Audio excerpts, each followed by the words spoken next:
"You are fishing illegally on the community lake," the woman screamed, her voice cutting through the quiet morning air as 3 white trucks marked with the state wildlife emblem rolled to a stop along the gravel shoulder. The man kneeling by the water did not flinch. He simply set his rod down against a folded camp chair, wiped his hands on his jeans, and turned toward the small crowd gathering behind her with the calm expression of someone who had expected this exact moment for a very long time. The woman folded her arms and smiled, the kind of smile that already believed it had won, certain that within the hour this quiet stranger who never attended a single meeting would finally be dragged off her lake for good. Officers stepped out of their vehicles, boots crunching against the gravel, clipboards in hand, radios crackling with routine chatter. But less than 10 minutes later, the lead officer looked up from a folder someone had just handed him, his expression shifting from procedure to something closer to disbelief. And when he spoke again, his voice had changed entirely. "Sir," he said, lowering the folder slightly, "are you aware that every fish in this lake exists because of donations you personally made over the last 15 years? For a moment, nobody on that shoreline said a single word. The town of Fairview Hollow had a lake at its center, a wide sheet of blue water surrounded by maple trees and wooden docks, the kind of place real estate agents love to photograph at sunset. Along its northern edge sat a small cabin with a tin roof and a porch that leaned slightly to one side, and that was where Ethan Walker had lived for nearly 2 decades.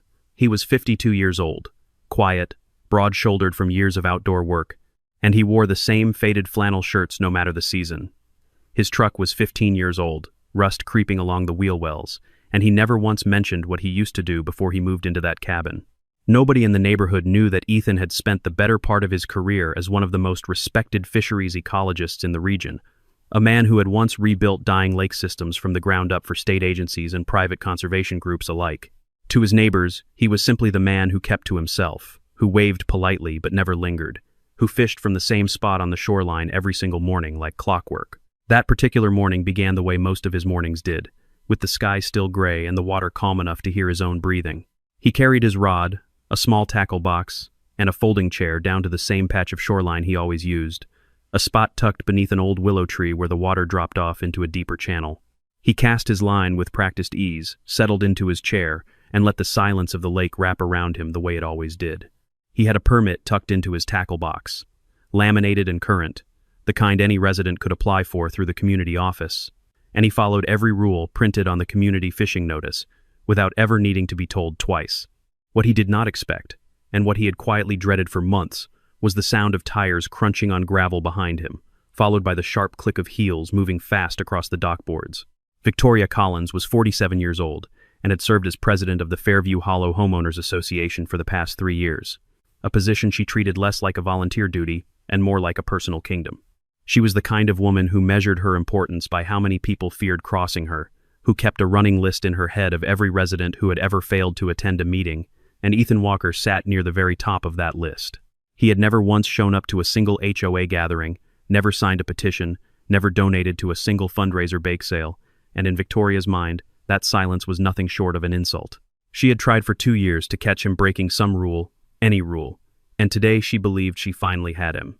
She marched down to the shoreline with 3 board members trailing behind her, phones already raised to record, and she planted herself directly in Ethan's line of sight, with the posture of a woman about to deliver a verdict rather than ask a question. "This lake belongs to the community," she announced loudly enough for the small crowd forming behind her to hear every word. "You do not have permission to fish here, and frankly, I am tired of pretending you belong in this neighborhood at all." Ethan looked up at her slowly, unbothered by the phones pointed at his face, and reached into his tackle box without a hint of urgency. He pulled out a laminated card and held it toward her, his voice steady and low. "I have a permit," he said simply. Victoria barely glanced at it before waving it away as though it were a piece of trash blowing across the dock. "That means nothing until wildlife confirms it," she snapped, already dialing a number on her phone with the theatrical flair of someone who wanted an audience for what came next.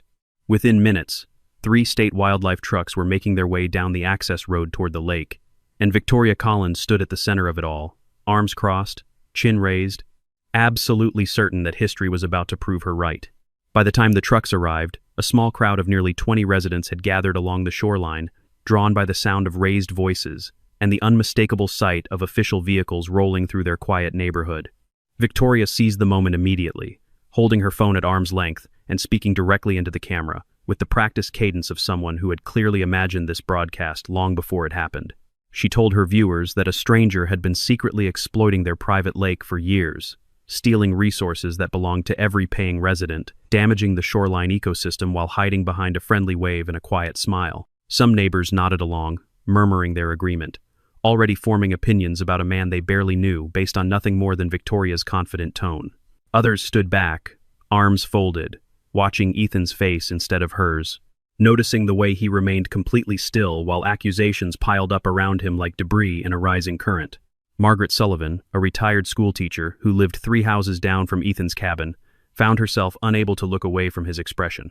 She had lived in Fairview Hollow for 11 years and had watched Victoria manufacture outrage over parking spots, mailbox colors, and Christmas decorations left up 2 days too long. And something about this felt different in a way she could not yet name. Ethan simply stood with his hands loosely at his sides, watching the officers approach, offering no protest, no defense, no flicker of the panic Victoria clearly expected to see. The lead officer, a broad-shouldered man named Daniel Reyes with nearly 20 years of field experience, stepped out of the first truck and surveyed the scene with the practiced patience of someone who had walked into 100 heated neighborhood disputes before. Victoria rushed toward him before his boots had even settled fully into the gravel, already speaking before he could ask a single question. "I want this documented immediately," she said, thrusting her phone toward him as though the footage alone constituted evidence of a crime. "He has been fishing here illegally for years, damaging our lake, and I want him removed from this property today." Officer Reyes gave her a polite but firm nod, the kind reserved for people he had learned not to argue with directly. "Ma'am, we appreciate the call, but we need to conduct our own investigation before anyone draws conclusions," he said, gesturing for his 2 colleagues to begin unloading their equipment from the trucks. Victoria's smile faltered slightly, replaced by the tight, controlled irritation of a woman unaccustomed to being told to wait. She trailed the officers as they walked toward the shoreline, still narrating for her live audience, insisting that this investigation was merely a formality before the inevitable outcome she had already announced to everyone watching. A man standing near the dock leaned toward his wife and whispered that he had never seen Victoria quite this eager about anything that did not directly involve her own front lawn, and his wife shushed him quickly, though she was clearly fighting back a smile of her own. The officers moved with methodical calm, beginning exactly where protocol required them to begin. One officer checked Ethan's permit against the state database on a handheld device, confirming within moments that it was valid, current, and properly registered under his legal name. Another officer inspected his tackle box, examining the bait, the hooks, the weight of his line, checking every detail against local regulations while Victoria hovered nearby, arms crossed, waiting for something incriminating to surface. A third officer measured the single fish Ethan had caught that morning, confirming it fell well within the legal size limit before gently releasing it back into the water with practiced hands. Every single check came back the same way, clean, compliant, entirely by the book, and with each confirmation, Victoria's confidence cracked a little further at the edges. "There has to be something," she insisted, her voice rising as the crowd behind her grew quieter rather than louder in response to her frustration. "He is hiding something. I know it. Nobody comes to the exact same spot every single morning for years without a reason." Officer Reyes glanced toward Ethan, curiosity beginning to outweigh procedure in his expression, and asked the question that would ultimately change the entire direction of the morning. "Sir, is there a reason you always fish from this particular location along the shoreline?" Ethan paused for a moment, choosing his words carefully, then answered in a voice too calm and too specific to belong to an ordinary hobbyist. "I know the lake bed here," he said simply. "This channel drops off into deeper water where the current runs cooler, and that matters for what lives down there." The answer hung in the air for a moment, simple on its surface, yet strange enough that Officer Reyes found himself unable to move on to the next item on his checklist. Behind Victoria, a man named Harold Briggs, who had lived on the lake for nearly 20 years and considered himself something of an amateur angler, muttered that he had never once caught anything worth keeping from that same channel, no matter how many mornings he tried. He said it half to himself, half to the small group standing near him, but the comment landed strangely in the quiet that followed Ethan's answer, as though it confirmed something none of them had ever bothered to question before. Another neighbor added that she had always assumed the deeper water near the willow tree was simply colder because of shade, never once considering that an actual current or underwater spring might explain the pattern. Ethan said nothing further, letting the silence do the work, watching the small ripples near the shoreline the way another man might watch a fire settle into embers. Officer Reyes glanced down at his own notes, then back up at Ethan, clearly recalibrating whatever assumptions he had walked onto that shoreline holding only 20 minutes earlier. Something about the phrasing caught in Rhea's mind the way a snag catches a fishing line. Small but impossible to ignore. He asked a follow-up question almost without thinking, curious rather than suspicious now, wondering how an ordinary resident could speak about underwater topography with such casual precision. Ethan explained, without a hint of showing off, that this section of the lake contained a natural spawning shelf roughly 6 feet below the surface, an area where oxygen levels stayed higher due to underwater springs feeding into the channel. He mentioned the seasonal temperature shifts that pushed certain species toward the northern shoreline in early summer, and how the depth here protected juvenile fish from predators until they grew large enough to move into open water. Victoria let out a short, disbelieving laugh, glancing toward the small crowd as though inviting them to share in her amusement. "Do you actually expect us to believe some guy who fishes alone every morning designed an entire ecosystem?" she said, her voice sharp with mockery, certain the absurdity of the claim would finally turn the crowd fully against him. But Officer Reyes was not laughing. He had spent enough years investigating environmental complaints to recognize the difference between a hobbyist repeating things he had read online and someone who understood a body of water the way a surgeon understood the human body. He studied Ethan's face for a long moment, then quietly stepped a few feet away and pulled out his radio, requesting that dispatch run a deeper background check tied to any conservation or environmental permits associated with the name Ethan Walker. Victoria watched him make the call with visible impatience, assuming it was simply another procedural delay standing between her and the victory she had already announced to her online audience.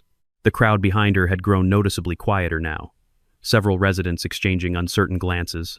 Sensing that the morning was shifting into territory none of them had anticipated when they first heard the commotion by the water. While they waited, one of the younger officers crouched beside the shoreline and asked Ethan a few more questions out of genuine curiosity rather than obligation, and Ethan answered each one with the same unhurried patience. He explained how he monitored dissolved oxygen levels using simple handheld testing kits he kept in his truck, how he tracked seasonal algae blooms that could suffocate fish populations if left unchecked, and how the entire northern basin of the lake had once been on the verge of ecological collapse before careful, sustained intervention reversed the damage. He spoke about water clarity, about sediment buildup near the old storm drain outflow, about the delicate balance between predator and prey species that most people driving past the lake every day never noticed at all. Nothing in his tone suggested arrogance or performance, only the quiet familiarity of someone describing a task he had repeated so many times it had become second nature. Victoria rolled her eyes theatrically for the camera, but a few residents standing near the back of the crowd had gone completely silent, watching Ethan with something closer to fascination than suspicion now. The radio crackled back to life a few minutes later, and Officer Reyes stepped away to take the call privately, his back turned toward the shoreline. When he returned, his expression had shifted entirely, the easy professionalism replaced by something more careful, almost reverent. He held a printed record in his hand, freshly transmitted from the regional environmental database, and he read through it once silently before looking up at Ethan with an expression that made Victoria's stomach tighten with unease. "Sir," he said slowly, "this record lists you as a certified fisheries restoration consultant, and it shows your name attached to conservation funding for this exact lake going back 15 years. The crowd behind Victoria fell almost completely silent, phones still recording, but the excited murmuring of moments earlier had evaporated entirely. Victoria snatched a glance at the paper herself, as though seeing the letters printed on official government stationery might somehow change what they said. She noticed the state seal at the top of the page, the case reference numbers, the signature block from an environmental director whose name she vaguely recognized from a regional news segment years earlier about a river restoration project 2 counties over. For a brief moment, she considered arguing that the document could be mistaken, that databases sometimes confused one name with another, but the specificity of the address listed beside Ethan's name, the exact coordinates of the cabin she had walked past 1,000 times, made that argument impossible to voice out loud. Officer Reyes continued reading, his voice steady but clearly working to process what he was seeing. The record showed that Ethan Walker had personally funded multiple rounds of fish stocking for the lake, purchasing thousands of juvenile bass and trout over the years to replenish populations that had once nearly disappeared entirely. It listed him as the primary financial contributor behind a major water quality restoration project completed nearly a decade earlier, an initiative that had reversed years of chemical runoff damage from a nearby agricultural property upstream. There were references to underwater habitat structures he had personally designed and funded, artificial spawning beds built from donated materials, and testing equipment purchased entirely out of his own pocket to monitor water conditions long after the official grant funding had run out. Victoria stared at the paper in the officer's hand as though it might rearrange itself into something less devastating if she simply looked hard enough. "That can't be right," she said, though her voice had lost the sharp confidence it carried only minutes earlier. "He lives in a rundown cabin, he drives an old truck. Why would someone with that kind of history live like this?" A woman standing near Victoria muttered under her breath that maybe some people simply cared more about the work than about what anyone thought of their truck, and a ripple of quiet agreement passed through the small crowd surrounding her. Nobody answered her immediately, the crowd too stunned to speak, several residents now looking at Ethan with expressions caught somewhere between disbelief and dawning respect. Officer Reyes folded the paper carefully and turned to address the small crowd, rather than Victoria alone, his tone shifting into something almost instructive. "Ma'am," he said, "wealth and appearance rarely tell the whole story about a person's contributions to a community, and in this case, the record speaks for itself far more clearly than any assumption ever could." Somewhere in the back of the crowd, a phone that had been recording steadily since the beginning captured every second of the silence that followed. Officer Reyes decided the situation deserved a fuller explanation, both for his own report and for the residents who had clearly been misled about the man standing quietly before them. He explained that each year, without any public announcement or fanfare, funds traceable to Ethan Walker had gone toward purchasing certified fish stock from state hatcheries, ensuring the lake's population remained healthy and genetically diverse, rather than gradually inbreeding into a weakened, vulnerable population. He described how Ethan had also financed regular water testing, checking pH balance, oxygen saturation, and contamination levels multiple times per season, catching early warning signs long before they became visible problems to anyone simply looking at the surface of the water. Beyond that, the officer explained, Ethan had quietly paid for specialized equipment used to measure sediment movement near the shoreline, to equipment most small communities could never justify purchasing on their own limited budgets. He had also brought in outside experts twice over the years, covering their consulting fees personally, whenever unusual algae patterns or fish die-offs threatened to spiral out of control before anyone else in the neighborhood even noticed anything was wrong. Without these interventions, Officer Reyes said, turning to face the lake itself as though addressing the water directly, this lake would likely have died out completely within 5 to 7 years of the first major runoff contamination event. He explained that lakes of this size, surrounded by developed land and constant residential runoff, rarely survived long without consistent, expert intervention, and that most similar bodies of water across the region had already turned into stagnant, lifeless basins choked with algae and devoid of fish. He gestured toward the clear blue water stretching out behind them. The same water residents walked past every single day without a second thought, and reminded everyone gathered that its health was not an accident of nature but the direct result of 15 years of quiet, unglamorous work. Every fish currently swimming in this lake, he said, his voice carrying clearly across the now silent shoreline, exists because one man chose to keep showing up, long after anyone stopped noticing or caring. Victoria stood frozen at the center of the crowd, her phone still recording, broadcasting her own humiliation to an audience that had, until moments earlier, been cheering her on. The silence stretched uncomfortably before Victoria attempted to recover some version of control over the situation, straightening her posture and forcing her voice back into its familiar commanding register. "I was simply doing my duty as HOA president," she said, addressing the crowd rather than the officer now, her tone shifting towards something meant to sound reasonable and measured. "Anyone in my position would have called the authorities under these circumstances. I cannot be blamed for following proper procedure." Officer Reyes turned to face her directly, his expression polite but unmistakably pointed. "Ma'am, did you verify any of this information before making the accusation publicly or reaching out to our department?"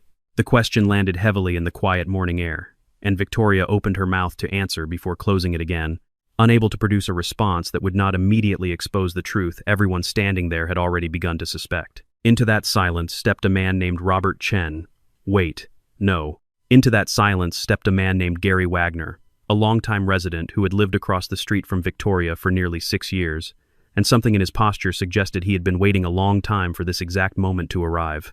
"This is not the first time you have jumped to conclusions before checking the facts," he said, his voice carrying clearly across the gathered crowd. He reminded everyone present of the time Victoria had fined an elderly widow 3 streets over for supposedly violating landscaping rules, a fine later proven baseless after the woman produced receipts showing she had followed every guideline exactly as written. He mentioned the young family Victoria had threatened with legal action over a basketball hoop that technically violated no actual rule, only her personal preference for how driveways should look. Other residents began nodding now, murmuring agreement, memories surfacing of small cruelties and unnecessary conflicts that had accumulated quietly over 3 years of Victoria's leadership without anyone feeling brave enough to speak up until this exact moment. A woman near the front, holding a toddler on her hip, added her own account of Victoria threatening to have her car towed over a parking dispute that had nothing to do with any actual violation, simply because Victoria disliked the color of the vehicle sitting in front of her own house. Another resident described receiving 3 separate warning letters in a single month for supposed noise violations that never actually occurred. Warnings Victoria had apparently issued out of what could only be described as personal spite. The crowd's energy had shifted entirely now, no longer aligned with Victoria's narrative but turning steadily against her with each new story that surfaced. Margaret Sullivan, who had said nothing throughout the entire encounter, finally spoke up as well, her voice quiet but clear enough to carry across the shoreline. "I have watched you humiliate people in this neighborhood for years," she said, looking directly at Victoria, "and today you finally tried it on someone who turned out to be exactly the kind of person this community should have been thanking all along." Ethan remained quiet through most of this unraveling, watching the crowd's mood shift without any visible satisfaction or vindication on his face, only a kind of tired patience that suggested he had witnessed this pattern play out before in other communities, other lakes, other versions of Victoria Collins. When Officer Reyes finally turned to him and asked whether he wanted to add anything to the record, Ethan took a moment before answering, choosing his words with the same careful precision he had used to describe the lake bed earlier that morning. He explained that he had never intended for any of this to become public knowledge, that his work on the lake had always been meant to stay quiet, unattached to his name, simply a contribution made because the water needed help, and he happened to have the skills and resources to provide it. He told them that years earlier, long before he moved into the small cabin by the willow tree, this same lake had been dying a slow, visible death. Chemical runoff from an old agricultural operation upstream had poisoned the water for years, killing off fish populations faster than nature could replace them, until entire seasons passed without a single healthy catch reported anywhere along the shoreline. Birds that once nested along the banks had stopped returning altogether, driven away by the absence of food and the visible decline of the ecosystem they depended on, leaving the lake eerily silent during seasons when it should have been alive with sound. Ethan had been called in originally as a paid consultant, brought on by a regional conservation group to assess whether the lake could even be saved at all, or whether it had already crossed the point of no return. What he found convinced him to stay far longer than any contract required, eventually leading him to purchase the small cabin nearby so he could monitor conditions personally, year after year, long after his original consulting work had technically ended. He remembered the first afternoon he had walked the perimeter of the lake as a hired consultant, clipboard in hand, watching dead fish drift belly up near the reeds while a single heron picked through the shallows looking for anything still worth eating. The smell alone had told him most of what he needed to know before he ever collected a single water sample, a thick, sour odor of decay that clung to the air for weeks every summer back then. He had written a report at the time recommending the lake be fenced off entirely and left to recover on its own for a decade, a recommendation the regional conservation group could not afford to follow given how quickly the surrounding property values depended on a functioning lake. Rather than walk away from a project he privately believed was already lost, Ethan proposed a slower, more hands-on alternative, one that would require years of unpaid or underpaid attention long after any formal contract expired. Nobody on the original funding committee expected him to still be monitoring the water 15 years later, least of all Ethan himself, who had originally planned to stay only through a single restoration cycle before moving on to the next assignment. He described the early years of restoration in simple, unembellished terms, the endless testing, the failed attempts, the slow trial and error required to identify exactly which combination of interventions would actually work for this specific body of water. He had personally funded the first rounds of fish stocking out of his own retirement savings when grant funding fell through unexpectedly, unwilling to watch years of careful work collapse over a bureaucratic funding gap. He had spent countless early mornings exactly like this one, not fishing for sport but tracking the slow, steady return of a healthy ecosystem one small victory at a time. The fishing itself, he admitted with the faintest trace of a smile, had become genuine enjoyment somewhere along the way, a quiet reward for work that otherwise offered no applause and no recognition. "I never wanted credit," he said simply, looking out over the water rather than at the crowd surrounding him. "I only wanted the lake to live." Officer Reyes lowered his clipboard entirely now, the formal posture of an investigation dissolving into something closer to genuine admiration. Several residents standing nearby exchanged glances, visibly processing the reality that the quiet, unremarkable neighbor they had walked past without a second thought for years had single-handedly saved the natural centerpiece of their entire community. A young man near the back of the crowd, someone who had recorded most of the encounter on his own phone, quietly lowered his camera and simply stood watching Ethan with an expression of open respect. The transformation in the crowd's mood was total now, moving from suspicion to confusion to something approaching collective embarrassment at how quickly they had believed the worst about a man who had given so much without ever asking for anything in return. Victoria stood slightly apart from everyone else, her earlier confidence completely gone, watching her own carefully constructed narrative collapse in real time before an audience she herself had assembled. Word of the encounter spread through Fairview Hollow far faster than any actual HOA newsletter ever managed to circulate, and within 2 days the community board found itself facing pressure it had never encountered before. Multiple residents came forward independently, sharing recordings and written accounts of previous incidents involving Victoria's leadership, each story adding weight to a pattern that had apparently been building quietly for years before finally reaching its breaking point. An emergency meeting was called at the community clubhouse, and the turnout was larger than any meeting Fairview Hollow had seen in recent memory, chairs filled to capacity, and residents standing along the back wall, simply to witness what everyone already sensed was coming. The meeting opened with a presentation compiled by 3 board members, who had spent the previous 2 days gathering testimony and documentation from residents willing to speak on the record. They played video clips showing Victoria's confrontation with Ethan at the lake, followed by earlier footage from separate incidents, unfair fines, baseless threats, small cruelties directed at residents who had simply failed to fall in line with her personal preferences over the years. One clip showed her threatening legal action against a family for a minor fence height violation that existed only in her own interpretation of rules she had never actually enforced consistently for anyone else. Another showed her screaming at a teenage boy for riding his bicycle on a sidewalk, technically owned by the community, a rule so obscure that even longtime residents admitted they had never heard of it before that exact moment. As each clip played, the room grew quieter, the weight of accumulated evidence settling over the crowd far more effectively than any single argument could have managed alone. A retired accountant named Walter Briggs, no relation to Harold, stood up during the open comment period and calmly explained that he had reviewed the association's financial records over the previous weekend at another resident's request, and found several fines collected under Victoria's tenure that had never been properly logged in the community's official ledger. He did not accuse her outright of anything beyond poor record-keeping, choosing his words carefully, but the implications settled over the room heavily enough that several board members exchanged uneasy glances before promising a full financial audit alongside the disciplinary review already underway. Victoria attempted to respond to this particular accusation, insisting the discrepancies were simple administrative oversights rather than anything deliberate, but her voice lacked the commanding certainty it once carried so effortlessly during previous meetings. Nobody in the room seemed inclined to extend her the benefit of the doubt any longer, not after everything else that had surfaced over the preceding 2 weeks. When the presentation ended, the board opened the floor for a formal vote, and the outcome was never seriously in doubt given the mood in the room. Victoria Collins was removed from her position as president of the Fairview Hollow Homeowners Association by an overwhelming majority, a vote that also triggered a formal review of every fine, warning, and disciplinary action she had issued during her 3 years in office. Residents who had quietly paid unfair fines rather than fight them were told they could request refunds pending the outcome of the review, and several board policies were immediately revised to prevent any single officer from wielding this kind of unchecked authority again in the future. Victoria sat through the entire vote in silence, her posture rigid, her expression unreadable, and when the final tally was announced, she gathered her belongings and left the clubhouse without saying a single word to anyone still seated in the room. The door closed quietly behind her, and for the first time in longer than most residents could remember, nobody in that room felt the need to lower their voice or watch what they said. 2 weeks later, the shoreline beneath the old willow tree looked almost exactly the way it always had, except for one significant difference in the crowd gathered there each morning.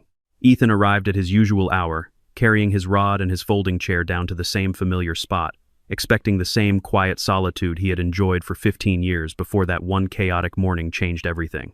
Instead, he found Margaret Sullivan already waiting for him with 2 cups of coffee, one of which she handed over without a word, simply settling into a second chair she had brought along for exactly this purpose. Within a week, others had started joining as well, not to fish themselves necessarily, but simply to sit nearby, ask questions, and listen to a man who clearly understood the lake better than anyone else in the neighborhood ever had. Residents began asking him things they never would have thought to ask before: how to properly release a fish without damaging its gills, which native plants along the shoreline actually helped filter runoff before it reached the water, why certain sections of the lake supported more wildlife than others, despite looking identical from the surface. Ethan answered every question patiently, the same unhurried tone he had used with Officer Reyes weeks earlier, clearly more comfortable teaching quietly than he had ever been accepting recognition publicly. A group of teenagers who had initially only shown up out of curiosity ended up volunteering for a shoreline cleanup the following weekend, hauling bags of discarded trash and old fishing line out from beneath the docks under Ethan's careful guidance. What had once been a place people simply drove past on their way somewhere else slowly became something the neighborhood actually gathered around, a shift so gradual that most residents didn't fully notice it happening until it already had. A retired engineer named Frank Delgado, who had spent most of his career working on municipal water systems before retiring to Fairview Hollow, began stopping by most mornings simply to talk shop with Ethan about filtration rates and sediment control, the two of them falling into an easy friendship built entirely around their shared fascination with moving water.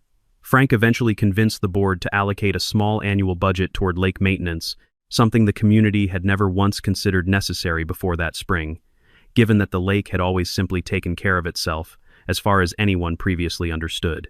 The State Wildlife Department returned to the lake one final time, not for any investigation this time, but to install a small wooden sign near the main access point, simple and unassuming in its design. It read, "Lake Conservation Partner," with Ethan's name printed beneath in modest lettering. No elaborate ceremony accompanying its installation, no speeches, no crowd gathered specifically for the occasion. Officer Reyes personally delivered the sign himself, staying afterward to share a cup of coffee with Ethan on the same shoreline where their strange, unexpected morning had unfolded weeks earlier. Officer Reyes personally delivered the sign himself, staying afterward to share a cup of coffee with Ethan on the same shoreline where their strange, unexpected morning had unfolded weeks earlier. He admitted, somewhat sheepishly, that he had driven past this lake nearly every weekend for years on his way to visit his own mother 2 towns over, never once wondering why it looked so much healthier than every other lake along that same stretch of highway. He mentioned that in nearly 20 years on the job, he had rarely encountered a case where the person accused of wrongdoing turned out to be the very reason the resource in question still existed at all. Ethan simply nodded, watching the water, clearly more interested in the ripple patterns forming near the deeper channel than in any recognition attached to his name. The sign was never really meant to honor a wealthy or important man, and everyone who eventually read it seemed to understand that intuitively without needing it explained. It existed instead as a quiet reminder for anyone walking past that the health of something shared by an entire community rarely depends on the people who speak the loudest or claim the most authority over it. More often, it depends entirely on the ones who show up quietly, year after year, doing unglamorous work that nobody notices until circumstances force it into the light. Fairview Hollow had spent years driving past a healthy, thriving lake without ever once asking why it remained that way, while so many similar lakes across the region had long since died out. That question finally had an answer now. Printed in small, modest lettering on a simple wooden sign nobody would have looked twice at only a month earlier. As autumn settled over Fairview Hollow, the light over the water turned a deeper shade of gold each evening, and the shoreline gradually became something closer to a gathering place than it had ever been under Victoria's leadership. The camera might have lingered there at sunset, watching Ethan carefully unhook a fish from his line and lower it back beneath the surface with the same gentle patience he brought to everything else, watching the ripples spread outward until they disappeared entirely into the stillness of the lake. Behind him, a handful of residents who had once doubted him worked together along the bank, picking up scattered debris, laughing quietly among themselves, no longer strangers separated by suspicion, but neighbors bound together by something they had only recently learned to value. The sound of raised voices and HOA complaints that once defined mornings at this lake had faded into something far more peaceful, replaced by birdsong and the gentle lap of water against the dock. What remained afterward was not the memory of an argument won or an accusation defeated, but a quieter lesson that settled over the entire community like the evening light itself, that power can frighten people into silence for a moment, but it is quiet, steady devotion that ultimately shapes what lasts.